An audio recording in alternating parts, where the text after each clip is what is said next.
नमस्कार ज्योतिषशास्त्रका जिज्ञासु तथा मेष राशि हुने महानुभावहरू तपाईँहरू सबैलाई हार्दिक स्वागत छ।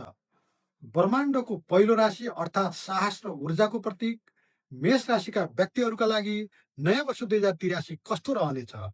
तपाईँको लागि सुख र सफलताको वर्ष वा विघ्न बाधाको वर्ष? यस सम्बन्धमा आज हामी नयाँ वर्ष 2083मा ग्रहहरूको प्रभावबाट तपाईँको स्वास्थ्य, धन सम्पत्ति, प्रेम सम्बन्ध, दाम्पत्य जीवन, शिक्षा, पेसा व्यवसाय, वैदेशिक रोजगार, सफलता असफलता आदि महत्त्वपूर्ण विषयमा विस्तृत चर्चा गर्नेछु। भिडियो अन्तसम्म हेर्नुहोला, किनकि अन्तमा म तपाईँलाई एउटा यस्तो अचूक उपाय बताउनेछु जसले तपाईँको यो वर्ष अझ सफल गर्न मद्दत गर्नेछ। साथीहरू, यो वर्ष मेष राशिका लागि अलि विशेष स्थिति देखिन्छ, किनभने शनि वर्षभरि नै तपाईँको 12औं भाव अर्थात् व्यय स्थानमा रहनेछ, जसलाई हामी साढे साथीको पहिलो चरण भन्दछौँ। सुन्दा अलिकता डर लाग्न सक्छ, तर डराउनु पर्दैन। देवगुरु बृहस्पति ज्येष्ठ 19 गतेदेखि तपाईँको राशिबाट चौथौं भाव अर्थात् सुख स्थानमा उच्च भएर प्रवेश गर्नेछन्। यसको अर्थ एकातिर शनिले तपाईँलाई अनावश्यक काम, शत्रुबाधा, धन हानिको स्थिति सिर्जना गरे पनि अर्कोतर्फ भाग्यको स्वामी बृहस्पतिको तपाईँलाई भरपूर साथ मिल्नेछ र कार्यक्षेत्रमा उन्नति हुनेछ। यदि तपाईँ कुनै सरकारी पदमा हुनुहुन्छ भने पदोन्नति हुने योग रहेको देखिन्छ। घरमा शुभ तथा माङ्गलिक कार्य हुनेछन्। घर, जग्गा वा अचल सम्पत्तिमा वृद्धि हुने देखिन्छ। यसै गरी राहु 2083 मङ्सिर 9 गतेसम्म तपाईँको राशिबाट लाभ भावमा रहने र त्यसपछि कर्म भावमा रहनेछ भने केतु 2083 मङ्सिर 9 गतेसम्म पञ्चम स्थानमा र त्यसपछि राशि परिवर्तन गरी चौथो स्थानमा प्रवेश गर्नेछ।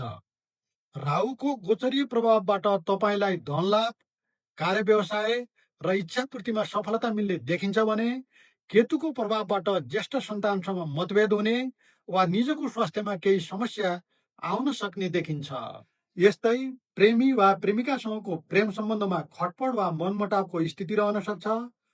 तर 2083 कार्तिक 14 देखि बृहस्पति 5औं स्थानमा प्रवेश गर्ने हुँदा शिक्षा, सन्तान र प्रेम सम्बन्धमा शुभ फल मिल्ने देखिन्छ। अब कुरा गरौँ तपाईँको कार्यक्षेत्र तथा पेसा व्यवसायको। मेष राशिका साथीहरू, यदि तपाईँ विदेश जाने सोचमा हुनुहुन्छ वा हाल वैदेशिक व्यवसायमा हुनुहुन्छ भने यो वर्ष तपाईँको लागि स्वर्णिम वर्ष हुनेछ। तपाईँको राशिबाट शनि 12औं स्थानमा हुनुको अर्थ हो विदेशमा भाग्य चम्कनु। तर स्वदेशमै काम गर्नेहरूका लागि भने अलि बढी मेहनत गर्नुपर्नेछ। गलत कामबाट बच्नको साथै सोच विचार गरेर मात्र आर्थिक लगानी गर्नुहोला। मङ्सिरसम्म राहुको शुभ प्रभावले रोकिएका काम बन्नेछन्, धन लाभ हुनेछ। तर मङ्सिर 9 गतेपछि राहु केतुको राशि परिवर्तनसँगै तपाईँको पेसा व्यवसाय वा कार्यक्षेत्र पनि परिवर्तन हुन सक्छ।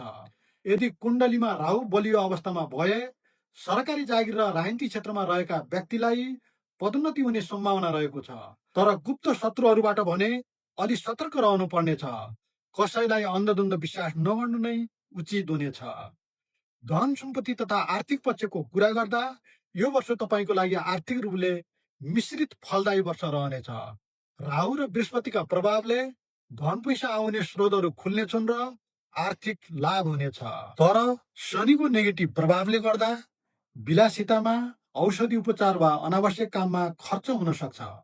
आर्थिक लगानी गर्दा सोच विचार गर्नुपर्ने देखिन्छ।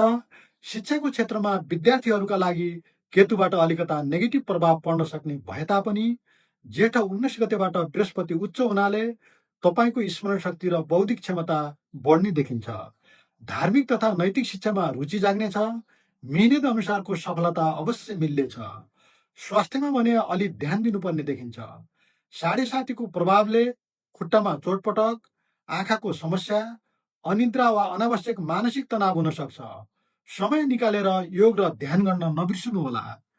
प्रेम सम्बन्धको कुरा गर्दा विशेष गरी मङ्सिरसम्म केतुको प्रभावले तपाईँको प्रेमी वा प्रेमिकासँग असमझदारी हुन सक्छ।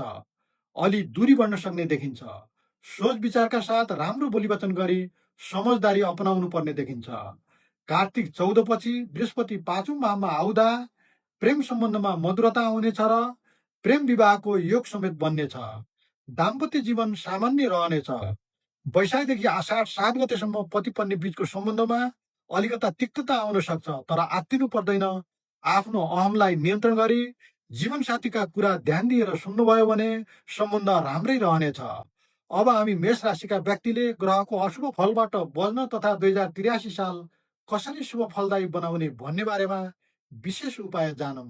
हरेक शनिबार बेलुका पिपलको रुखमुनि तोरीको तेलको दियो बाली शनिको बीज मन्त्र ओम प्राम प्रिम प्रम छ शनिश्चराय नमको जाप गर्नुहोस्।